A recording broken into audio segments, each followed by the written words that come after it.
You are listening to and watching the We Are West Ham podcast, and this is the first opposition view of 38 plus cup games, so 40 that we'll be doing this season. And I'm delighted to say that joining us for the first time ever on the podcast is Graham from WTF Sunderland, ahead of Saturday's trip up to the northeast to play the Mackems, the newly promoted Mackems, boasting, of course, legend, West Ham cult hero, King Arthur Masuaku, newly arrived at the Stadium of Light. Sunderland spending plenty of money in their bid to stay in the Premier League. Graham, brilliant to have you with us, mate. We can just do this nice and quickly if you want. We'll do the predictions now. We'll all predict a Sunderland win, and you can get on and enjoy your evening if you fancy it. I'm going to go 1-1. Like, I would love to think a win would be possible, because I think the quicker you get a win, and look, every game, I know people are going to want to say this, and it might be egg on my face, but I think our first 3 games are all winnable. But I'd like one on Saturday first and foremost, because the more games you go without a win, the more you worry. But if I'm honest with you, I can see like a 1-1 and probably you opening the scoring first. Yeah, there we go. Right, James, your prediction, and we'll go, shall we? Well, when I spoke to Graham yesterday on his podcast, I said 2-1, a 2-1 West Ham win, but I know it would be tight. And I'm going to go. I'm going to go into a little bit more detail here, because I was having a chat with someone earlier, Newcastle fan actually, and we were talking about the whole Callum Wilson thing. And it dawned on me that Callum Wilson scored on his debut at every club he's played for. And immediately I was like, oh, it's written in the stars, isn't it? It's written in the stars. He's going to come off the bench and score the winner at the Stadium of Light. And so my prediction might come true, and it could be a Callum Wilson winner. Sorry, Graham. Sorry. Not coming out alive if he does, though. You what? He's not coming out alive if he does. So he's got to think about his life here, you know what I mean? He's got to consider whether he really wants to do that. Graham, talk to me about, I think Sunderland are up to at least 120 million-ish spent this summer, really making sort of like, you know, big movements as far as trying to hang on and stay in the Premier League. I think you've kind of impressed everyone up and down the country with the signing of Granit Xhaka in particular. Lots of other names that perhaps most sort of day-to-day Premier League fans may not have heard of. Lots of midfield reinforcements, it seems, as far as I could tell. Just talk to us a little bit about your summer so far. Been mad, really. I think it's up to, was just signed Omar Alderete from Getafe for 11.4, I think rising to like 13. So I think we are officially, as it stands, the second highest spending club in Premier League history from like the newly promoted clubs. I think Forest are the only club that at the moment are beating us, and they're only 2 million ahead. So we will have spent the most money for a promoted club ever. But I think, see, this is catch-22. I think everyone saw the Ballard moment, which is the best moment in football history as far as I'm concerned. And I think everyone's seen the Wembley game, because the playoff final is always great. I'll watch it whether we're involved or not. Obviously, that was the best day of my life, or one of. But like all those players that got us there, we've been on this real journey over the past, you want to say 3 years since we got back to the Championship, but it's really been the past sort of 3.5 years when maybe Alex Neil came in, and you have this sort of group of players that have come through with us, you know, the likes of Daniel, Lugo Nines, the main one that I think most people will know, but you've also got Patrick Roberts, Anthony Patterson, and there's been other players added to that. You had Job last year, he's been on like a 2-year journey with us. Chris Riggs sort of coming to the team over the past 18 months, he's only 17. And you really want those, well, I certainly want those players to just step up and do really well and become like Premier League players overnight, and I think some of them will. But look, I don't know the Premier League the same way as I did 10 years ago, but it's definitely changed. I think you look at the past sort of 2 years, and everyone's not just gone down, they fell down without a fight. And I think Ipswich, you look at momentum and stuff like that, and Ipswich had a lot of momentum going up from like the season before. They had the double promotion, and you thought maybe they'd make a fist of it, and they weren't good enough. So you have to bring numbers in, you have to bring players in. What surprised me the most is probably the quality that we've managed to bring in, but we all think our club's the biggest club on the planet, right? But I think Sunderland are, in terms, I mean, I'm going to really annoy people here, but your Leicesters, your Ipswich, I think Sunderland are a bigger club. I think Leeds are a bigger club, and I think you can attract bigger, maybe better players. But if I'm honest with you, I still think we need more. But I mean, if you told me Granit Xhaka would have been playing for Sunderland 3 years ago when we were playing Josh Gowan from QPR, the Rat as he was known in midfield, I think I would have thought I was dreaming. Like, so look, fingers crossed, but it's a really hard league, innit? And the players we brought in look decent, but I would like another centre half. I would like another striker. I'd like another 11 players if possible that are definitely going to be Premier League ready, but there's only so much you can spend, I think. Great. Given everything you just said there and the calibre of players that you brought in and just the sheer number of players you brought in, what Sunderland fans not I suppose expecting is probably the wrong thing to say, but sort of what's the hope this season? Because with that amount of financial spend and the quality of some of those signings that you brought in, like even Simon Adingra, I think is a good signing. He was good for Brighton last year. There's a lot of quality there. That Mark Guy or Guy from Chelsea looked quite good for them when he when Go on, Graham, do it for us again. GU apparently. GU. Fair enough. But good young striker that's coming through. You got Mark right, James. Well played. Thank you. What's the hope more than expectation? Because it can't just be stay in the Premier League, given the spend and the quality of signing that you've made. I'm going to disappoint you here, 17th. That's the hope, and I'll do with that. But I think the good thing about the signings we've made, and maybe one of the other reasons we've been able to attract players that are good young players and a couple of experienced heads in there as well, like the boy we've got from your team, who I'm going to get the name, who used to play for yourselves. I'm going to pronounce his name wrong, so I'll just say King Arthur, as you taught me the other day. King Arthur. He's the experienced. Jack is the kind of like Champions League, like league winning experience that you just can't expect to bring in.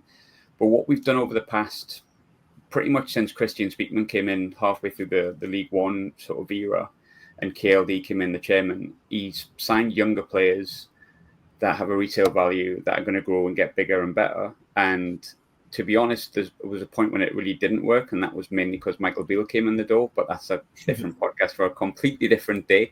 But largely, we've done really well to bring players in and move them on forward. Like Job came in, and I think people thought, oh, it's just his brother.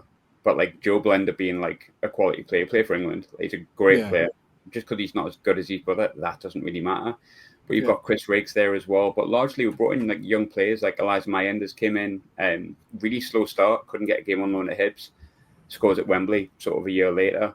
And I think the next level of Sunderland's recruitment, which is add a bit more experience, Premier League experience, because you've got to mix with the likes of Adingra, Habib Diarra, who's coming in.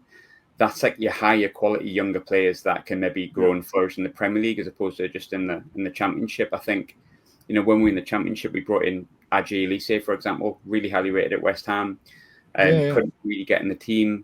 And look, he's made a paper mache, which is such a shame because he's a great player, and I think he would have played a much bigger role if it wasn't for the fact he just got injury after injury. But another signing was like Pierre Ekwa, who just hasn't worked out like at all. But that's the model. And then this kind of new model is maybe adding more Premier League experience to it, but also still spending big money on younger players that can grow and have a resale value, which you would hope would work. But as I've just pointed out, some will work, some will get injuries, some won't work. I think for me, if we can get 17th in the Premier League, anything else after that's a bonus. If you give me 17th and 6 points against that, well, I'll snap your hand off. Just talk to us a bit about your manager, Graham. Regis Le Bris, was it? Correct. Yeah, I'll do Lukaku for you. You can do the French manager for me. You've got a spot on. Tell us a little bit about him. I don't suppose many West Ham fans all know too much about him.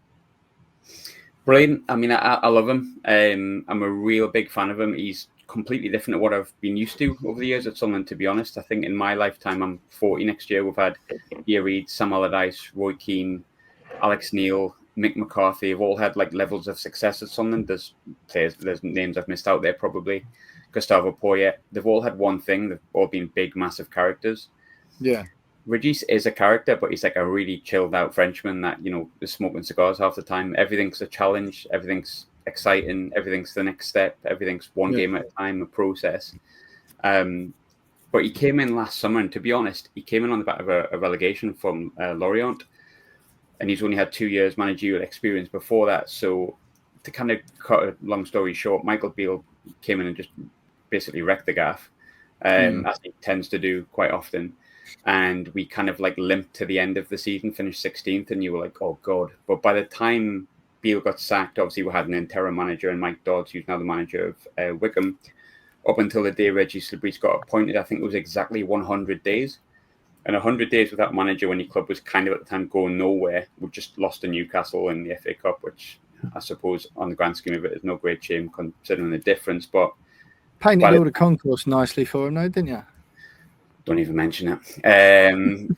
He's done very, very well to perform such a good last 12 months to get himself around that. But does it rankle with me? It's not going to be popular with Sunderland fans because we all want to be positive. But yeah, it still pains me a little bit. But that was part of it. And by the time Regis had came in, I think we'd kind of got sick of wondering who it might be, and we're just like, thank God we know who's like steering the ship. Yeah. As it is, he's been a brilliant appointment. Look, he's not without his faults, but his background is youth football at Lorient. He worked with Enzo Lefebvre from like being a kid. Who I know some people think Enzo Lefebvre was a flop for Sunderland last season, which I can never understand. Where people have seen that he played a part in every single goal in the playoff, and the time he did play, he was played in the left wing before that. But he worked with younger players that have gone on to be really, really good players at other clubs. And he's good working with young players. And I think he's like the perfect temperament for Sunderland, because Sunderland, I assume like West Ham, just at a different part of the country, are a club where it's such a bubble. People kind of have a miniature freak out because it's what we all care about more than anything else. And if something goes wrong, if you lose at the weekend, you go, well, I'm going to set the entire house on fire. Just comes in and he's like we lost all five games before the playoffs, and he was coming out in the press conference and was like, these games don't matter, we've secured fourth, like without actually saying it directly. He's like, just chill out, we're going to be fine. It worked. So look, it's a big step up in the Premier League. It's a big new challenge for him. He's got a blended team with a lot of good young but new players that you don't know, personalities, different countries. There's tons of things he's got to do, but as it stands, look, unless Marcelo Bielsa fancies taking over, or Pep Guardiola, he's perfect for me. He does the job. I've loved having him as part of the club, and he's just my really chilled out, cool, calm Frenchman that I would like to have a cigar with now and again. I don't even smoke, so. What's his style of play, Graham? What can we expect from style-wise from Regis? I think it'll be transition. Look, there's a big sort of debate at the moment. I may be jumping ahead here, but the team on Saturday, like for me, Enzo Lefebvre gets in Sunderland's team every day of the week. He's maybe like our number 8/number 10. He's the main person for like transition. It seems like we're going to play No Siddiqui, Habib Diarra, and Granit Xhaka in the midfield, which is like an energetic, high pressing midfield. If I'm honest with you, last season it wasn't always the best way to watch a game of football. But I think the games against Borough, Burnley, were both 1-0 at the start of the season. And then I think people seen the Coventry game and kind of went, oh, Coventry had, more possession and Coventry was a better team. Well, no, you just passed it backwards and sideways and crossed it at Dan Ballard's head for like literally 120 minutes in the second leg and 90 minutes in the first one. I think he's quite comfortable and confident sitting back and letting other teams have possession and then working in the transition and then kind of hitting teams on the break. We've got a lot of pace on the break. We do a lot on the wings. Our wings are really important. It doesn't really surprise me we brought a Dinger in. Like, I've not been bowled over by him in pre-season because he looks super fast, like a whippet really, but it doesn't look like he can put a final ball in. But I've had a year to watch it now, and don't get me wrong, he does set up differently against certain teams sometimes, but I get the feeling what you'll come up against is a team that'll be happy for you to have the ball, and we'll try and hit you on transition with pace and with the kind of power that we have. But it is interesting. David Moyes ball. Never David Moyes ball from a Sunderland perspective. Perhaps not for you. I know he's manager of you, but that's what we did. Let the other team have the ball and then break with pace and power and and make. I think that's what we'll do. But the midfield is interesting, James, to be honest, because like Enzo not playing, which is what it seems like it's going to be, is really confusing. I was at the Hearts game for work, covering Hearts as it was, and I sat behind the Sunderland dugout, funnily enough, and like every bit of information was going to Enzo. So for him not to be, they're expecting him not to play is quite surprising because he's the one that turns the pitch. So you might see something a bit different. Maybe he wants to go high press and energy and stuff like that. He did that a couple of times at the start of the season, like last season, but I don't know. I do think he'll sit back and try and hit on the break. I think, we've got to be honest with each other and say that as much as I think West Ham's a winnable game and Burnley's a winnable game and Brentford's a winnable game in the context of the teams we're going to face, they're going to have to be winnable games if we want to stay up. You have to say that West Ham are a better team on the paper. They've got more experience. They're not an easy game. They're the hardest of the first 3 games that we've got. We're not going to be able to just keep the ball and dictate the game. Like we're not going to be able to do that. So I think what he'll do is revert to his usual, sitting back a bit, but we've got a bit more quality to hit on or at least we should have a bit more quality than what we had in the Championship to hit on the break, and hopefully that'll pay dividends for us. You just wait, Graham. You just wait, mate. We won't be able to sit on the ball and dictate. West Ham's not a winnable game. You just wait, mate.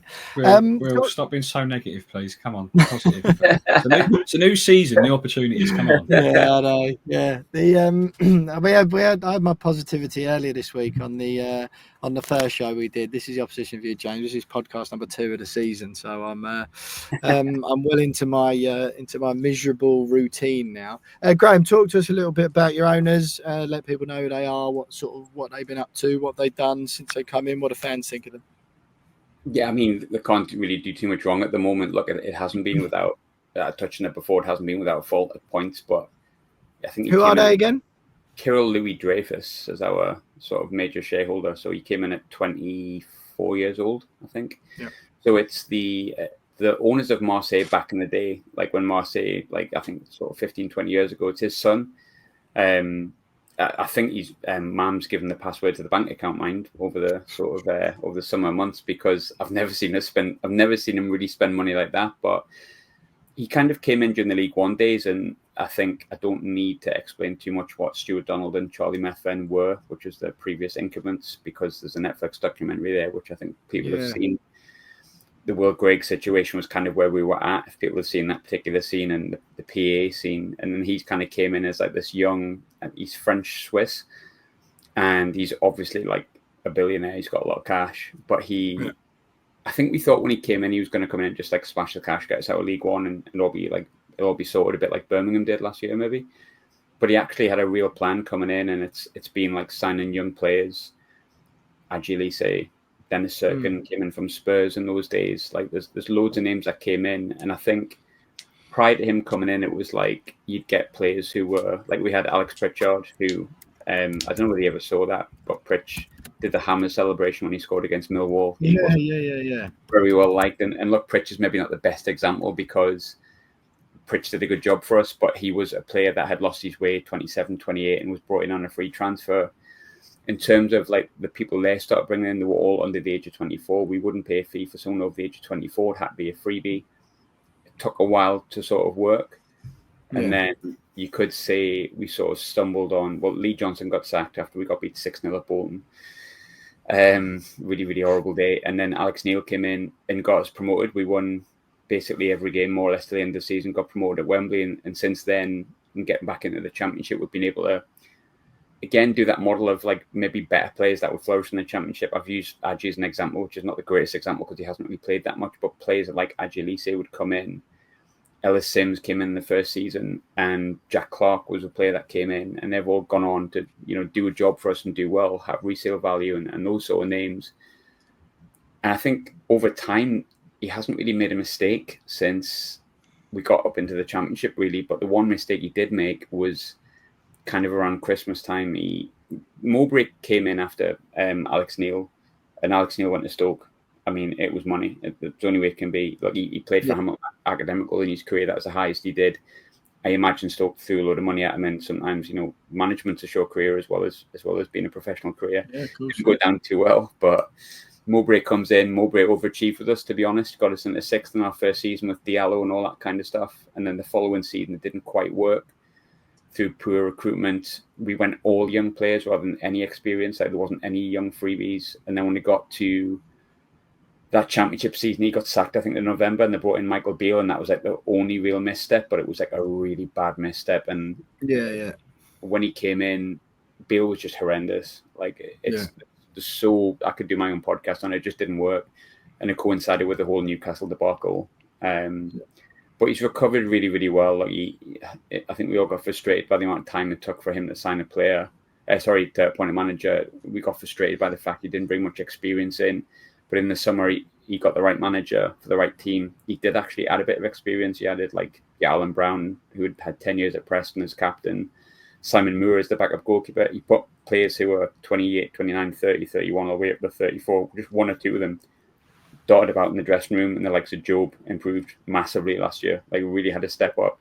And it kind of worked all perfectly. But look, this is the acid test, isn't it? I'd like to think Sunderland are in, and I do think Sunderland are in the top 20 biggest clubs in England. So I think we're in our rightful place, but staying there is going to take a lot of hard work, and that has to come from the top. But I kind of trust that he will. I trust that he will, mate. Fair enough. Looking ahead to the weekend then, Graham. I know we've already done predictions, but leaving score predictions aside, how do you see the opening weekend playing out for at the Stadium of Light? I'm just buzzing for it, to be honest. Like, we've had the whole, it sounds really ridiculous, but like the stadium's been done out, the tunnel's been done out, everything's been like given a big fresh lick of paint. I think they must have spent millions on like redoing it. The last time I was at the stadium, I was going absolutely my ends because Ballard scored in the last minute of extra time, and like literally the greatest football moment I've ever experienced in my life. So getting back there and remembering that moment and just being like, oh God, you remember last time we were here? Like, I take that moment a million times over the winner that Tommy Watson scored. They were both pretty good, but like for stadium-like moments, that was like the best moment. And getting in and seeing like Granit Xhaka in a red and white shirt and realizing it's not an AI drawing that like Fabrizio Romano's done. And look, I know I think it's a tough game. Like, West Ham is every game's tough, apart from maybe the newly promoted teams, but even those games are tough. But like when West Ham came out, and this is going to be clipped up and played to me when we get beat 5-0, but on paper you finish 14th, you've got to say, well, if we don't feel like we can win that game, what we're doing. So the fact we've got you, then Burnley away, then Brentford at home, again, like I say, it's the hardest of the three. You can go in with a bit of optimism, and Sunderland, you'll have it with West Ham as well, because I think we're very similar in clubs in terms of our life. I think we're just both in different areas of the country, basically, and have different accents. I think we're both very similar in the way that we're made up. Probably starved of too much success for too many years, and remain loyal and well supported despite that. But over the past sort of year, there's something where, you know, when you go, oh, it's Sunderland doing a Sunderland for you, it'll be West Ham doing a West Ham. Like, doing a Sunderland recently has felt like actually doing mental things, like scoring the last minute of all the playoff games and getting avoided. So I'm going in with confidence, but there's nothing like football to bring it back down to earth. But I'm just buzzing to get back. The season's not going to be defined by whether we beat West Ham or whether we lose against West Ham. And just get me back in the stadium, get 40 back, and hopefully I'll have 3 points and I'll have a nice train ride back up to Glasgow and a nice podcast to record. Or we get hammered and I go, oh, shit. What's happening here? Maybe the Premier League's not that great. Yeah, exactly right. Yeah. Look, Graham, absolutely brilliant to chat to you, mate. James, are you sticking with your prediction then? Yeah, I'm sticking with it. Yeah, it's written in the stars. I don't know, really. I don't know. I think you've signed well. It's one of them. I can just see it already. An absolutely foaming stadium, like all the fans well up for it. We've had a long old journey. Yeah, I think it would just be one of them underwhelming ones. Like, if you lose the first game of the season, it just sort of sets a tone, doesn't it? And then you're like annoyed after day one. So no, I'm not gonna kick off the season with a super miserable prediction. I'm gonna go 1-1 boring, totally forgettable. I think the only time I've been to the stadium like to watch West Ham, I think it was 1-1 then as well. I think Stuart Downing scored.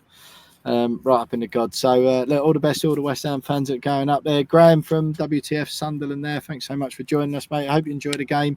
Not too much, of course. Thanks for joining us, everyone, whether you're watching on YouTube or listening on the podcast. Thank you very much. This is your first opposition view of the season. Don't forget to follow us on socials at @we_are_West Ham on Twitter. We are West Ham Pod on Instagram. Subscribe to the We Are West Ham Podcast YouTube channel, and you can subscribe to the Patreon as well for ad-free listening and to get these podcasts 24 hours before everyone else. Just go to patreon.com/We Are West Ham Podcast if you fancy it. It doesn't cost very much money, about the same, if not less, than a cup of coffee in central London, which is where I am as we speak. Thanks for listening, everyone. I hope you enjoyed the first opposition view of the season. We'll be back as ever ahead of every West Ham game this season with your opposition view, so make sure you're subscribed on all of our platforms to make sure you never miss an episode.